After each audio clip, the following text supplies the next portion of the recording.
আসসালামু আলাইকুম। আজ 30শে মে 2026 সাল।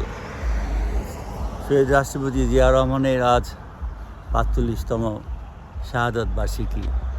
এই উপলক্ষে দুটি কথা বলার জন্য আপনাদের সামনে হাজির হয়েছি। আপনারা জানেন, প্রেসিডেন্ট জিয়া মৃত্যুর আগে আমি তার রাজনৈতিক সহকারী হিসেবে কর্মরত ছিলাম। সেই হিসাবে তাকে অনেক কাছ থেকে দেখার সৌভাগ্য আমার হয়েছিল। 30শে মে আমারও তার সাথে যাওয়ার কথা ছিল, কারণ চট্টগ্রামের উপপ্রধানমন্ত্রী তখন জামাল উদ্দিন সাহেবের সাথে চট্টগ্রামেরই আরেকজন বিএনপি নেতা ডেপুটি স্পিকার ব্যারিস্টার সুলতানের সাথে বিরোধ ছিল। সেই বিরোধ নিষ্পত্তির জন্য তিনি 30শে মের আগের দিন রাতে আমার সাথে আমরা বিএনপি অফিসে মিটিং করছিলাম, এই ব্যাপারে আলোচনা করছিলাম। আমারও যাওয়ার কথা, কারণ এই সংক্রান্ত ফাইল আমি তার রাজনৈতিক সহকারী হিসাবে দেখাশোনা করেছি। তো হঠাৎ তিনি আগের দিন রাতে আমাকে বললেন, তোমার চিটাগাং যাওয়ার দরকার নেই, কারণ পরদিন ছাত্র দলের জাতীয় সম্মেলন। তিনি আমাকে বলেছিলেন আমি চট্টগ্রাম থেকে ফার্স্ট ফ্লাইটে চলে আসবো। তিনি বললেন, আল্লাহর হস্তে, আমার কথাটা স্পষ্ট মনে আছে, আল্লাহর হস্তে তুমি একটু সকাল সকাল ঘুম থেকে ওঠো এবং ছাত্র দলের এই সম্মেলনটা সামাল দিও, আমি ফার্স্ট ফ্লাইটেই চলে আসবো। তিনি হয়তো আসতে পারেননি। যাই হোক, সেদিন আমি ছাত্র দলের সম্মেলনে গিয়েছিলাম, যেই শুনলাম যে একটা কিছু অঘটন ঘটেছে, কেউ স্পষ্ট করে কিছু বলতে পারছে না। দ্রুত আমি বঙ্গভবনে গিয়েছিলাম, সেখানে দেখলাম সেনাবাহিনীর বিশাল নিরাপত্তা ব্যবস্থা। জেনারেল সাদেক নামে একজন সিলেটের জেনারেল ছিলেন, যিনি জিয়া রহমানের মিলিটারি সেক্রেটারি ছিলেন। তিনি আমাকে বঙ্গভবনে ঢুকতে দিলেন এবং যা দেখলাম ওখানে কেউ নেই। বাংলাদেশের রাষ্ট্রপতি শাসিত সরকার ব্যবস্থায় প্রেসিডেন্ট জিয়ার এই আকস্মিক শাহাদত বরণে পুরা সরকার ব্যবস্থা যেন ভেঙে পড়েছে। ভাইস প্রেসিডেন্ট জাস্টিস সাত্তার ছিলেন সিএমএচে, তার চেকর অপারেশন। আমি চেষ্টা করলাম জেনারেল সাদিক সহ তাকে বঙ্গভবনে আনার জন্য। জেনারেল এরশাদ সাহেব ছিলেন মাঠে। নৌবাহিনী প্রধান মাহবুব আলী খান, যিনি আজকের প্রধানমন্ত্রী তারেক জিয়ার শ্বশুর, তিনি তখন নৌবাহিনীর প্রধান ছিলেন। তিনি ছিলেন খুলনায় আটক পড়ে গেছেন। বিমান বাহিনীর প্রধান জেনারেল ছিলেন এয়ার ভাইস মার্শাল সদরুদ্দিন, খুব সম্ভব। তারা কেউই বঙ্গভবনে আসেননি। তখন সাত্তার সাহেব আসার পরে আমি ওনাকে জিজ্ঞেস করলাম, উনি চোখে দেখেন না। আমি বললাম, স্যার আমি আনিসুজ্জামান খোকন বলছিলাম, এখন কি হবে? তো আমার মনে আছে যে সাত্তার সাহেব আমাকে বলেছিলেন যে আমাকে কিছু জিজ্ঞেস করো না, যেটা ভালো মনে করো সেটা করো। তিনি নিজেও খুবই অসুস্থ ছিলেন। তো প্রেসিডেন্ট বা অ্যাক্টিং প্রেসিডেন্টের এই এখতিয়ার পেয়ে আমি সমস্ত বিরোধী দলকে ডাকলাম বঙ্গভবনে। আমি নিজে ইন্টারভিউ করলাম, গণতন্ত্রের পক্ষে তাদের সায় নিলাম, মতামত নিলাম এবং সেটা টেলিভিশনে সরাসরি সম্প্রচার করলাম। আমি দুদিন পর্যন্ত বঙ্গভবনে বিভিন্ন দায়িত্ব পালন করেছিলাম, যেটা আমার নিজ উদ্যোগে, এবং বঙ্গভবনে আমি রাত কাটালাম। আমার মনে আছে প্রেসিডেন্ট জিয়া সেদিন যদি আমাকে চট্টগ্রামে যেতে বারণ না করতেন, তাহলে হয়তো আমাকেও মৃত্যুবরণ করতে হতো, কারণ সেদিন জেনারেল মঞ্জুরের নেতৃত্বে 24 পদাতিক ডিভিশন তাকে হত্যা করেছিল। আমি 11 নম্বর সেক্টরের একজন কোম্পানি কমান্ডার ছিলাম। পাকিস্তান সেনাবাহিনীর সাথে আমরা অনেক যুদ্ধ করেছি, সুতরাং আমাকেও হয়তো অস্ত্র তুলে নিতে হতো এবং অবশ্যই আমি 24 পদাতিক ডিভিশনকে হারাতে পারতাম না এবং মৃত্যুবরণ করতাম। তাহলে আজকে হতো আমার 45তম মৃত্যুবার্ষিকী, যা আল্লাহর রহমতে শহীদ জিয়ার উসিলায় আমি আজও বেঁচে আছি। আজ বিএনপির প্রসঙ্গে বলতে হয়, 1977 সন থেকে জিয়াউর রহমানের সাথে আমি জড়িত ছিলাম। আমি কোনো একটা ঘটনায় মার্শাল্লার সময় তিতুমির কলেজে 3 জনকে আত্মরক্ষার্থে গুলিবর্ষণ করতে হয়েছিল। তার ঠিক 2 সপ্তাহ আগে আমার ভাই মেজর আক্তার আমাকে জেনারেল শওকতের সাথে এক অনুষ্ঠানে পরিচয় করিয়ে দেন। জেনারেল শওকতকে তিনি এটা হয়তো বলেছিলেন যে আমি বঙ্গবন্ধু হত্যার প্রতিবাদে আমি অ্যাক্টিভ, এবং সেই হিসাবে আমি বলতে গেলে এই জিয়াউর রহমানের সরকারের পক্ষের লোক নই। তখন জেনারেল শওকত আমাকে অনেক বললেন এবং একলা আমার সাথে নবম ডিভিশনের হেডকোয়ার্টারে শেরেবাংলা নগরে মিটিং করলেন, কিন্তু তিনি কিছুতেই আমাকে কনভিন্স করতে পারলেন না। আমি বঙ্গবন্ধুর হত্যাকে মেনে নিতে পারলাম না।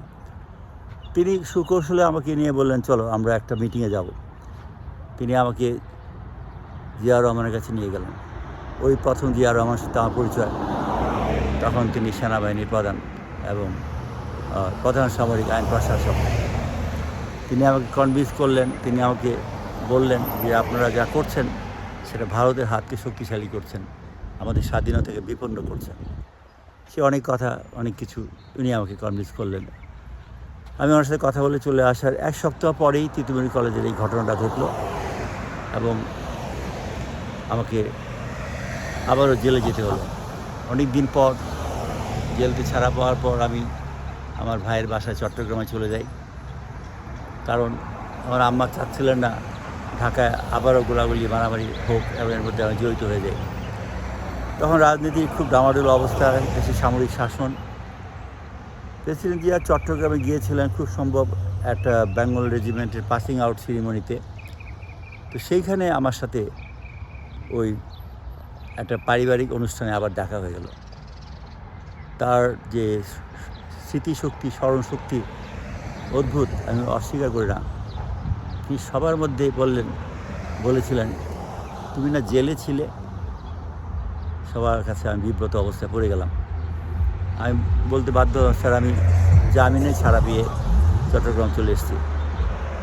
এই যে একদিন তার সাথে মিটিং হলো, আমি তো পরিচয় দিইনি, কিছু বলিনি, কিন্তু তিনি আমাকে ঠিকই শনাক্ত করেছিলেন এবং একটা কথা বলেছিলেন, তুমি আমার সাথে দেখা করো।